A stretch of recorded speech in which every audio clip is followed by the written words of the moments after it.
Sowing in the morning, sowing seeds of kindness, sowing in the noontide and the dewy eve, waiting for the harvest and the time of reaping, we shall come rejoicing, bringing in the sheep. Hello everybody, welcome to my vlog. I finally found this new piece of technology known as the webcam. Because previously, I was just trying to prop up my own video camera. Just wasn't working out too well. I felt like I had to build an entire set just to stand there and record myself talking. Well, now I can sit here and record myself talking. It's a nice new thing. And I had to take my glasses off because the glare from the screen, I looked like I had computer eyes. And that just didn't work out too well for me. So here I am, without the glasses.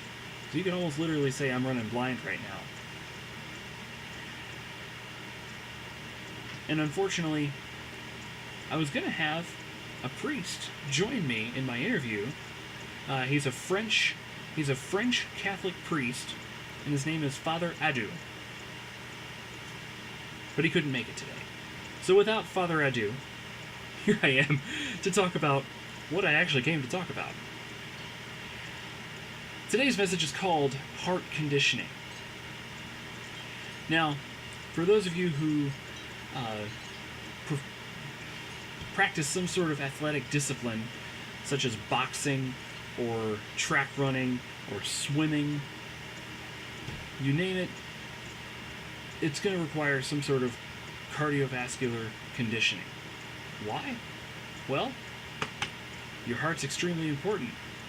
It's what gives you all of the energy, and, well, without your heart beating, you're kind of a dead person. So it's important to keep your heart healthy. You hear that all the time. Every box of Cheerios talks about how important heart health is. I mean, it's easy for them to talk about it. I mean, they have insoluble fiber in their box. So, one thing that I do is I like boxing as a workout. I like my head the way it is. I don't ever want to do it professionally. But I like boxing as a workout. It makes me feel good. One major part of doing boxing as a workout is what you call shadow boxing.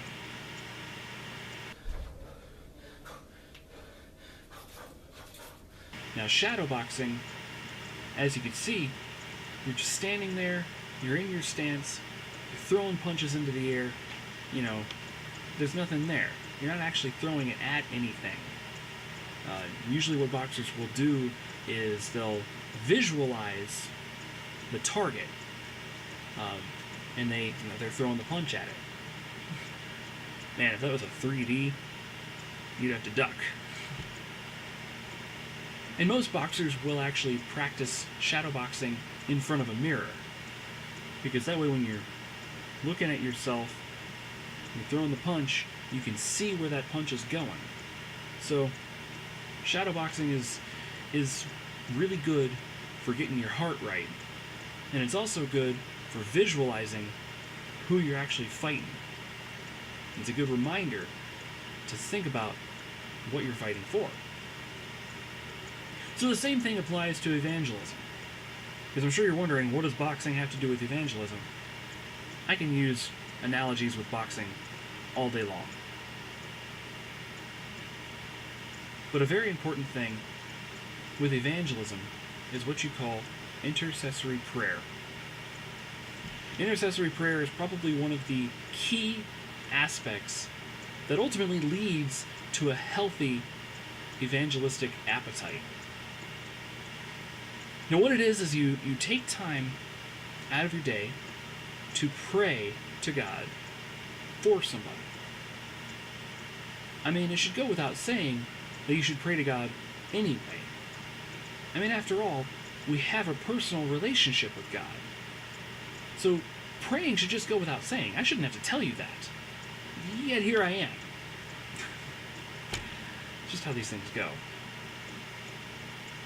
But the point is, for intercessory prayer, is that you are praying for somebody specifically, or people in general. But generally, they are people who are not saved, or might be living in sin at, in a bad time in their life. But either way, intercessory prayer is for somebody who needs God to move in their life, and they may not necessarily want God to move in their life. So that's where you come in. As a Christian, your job is not only to share the gospel, but to also make intercessory prayer for that individual. If you really care about that individual, you're going to pray to God for them. You're going to pray that God intervenes in their life. And as you pray, God will give you wisdom as to what to pray about. That's the beauty of it. That's the beauty of prayer, is that with the indwelling of the Holy Spirit, you learn what you need to pray. And as you pray, you get better at it. So a very important thing is to take time every day. Pray for people on their behalf to God, for God to intervene in their life. And just like shadow boxing, gets your heart right, and you visualize who you're fighting, and you remind yourself what you're actually fighting for.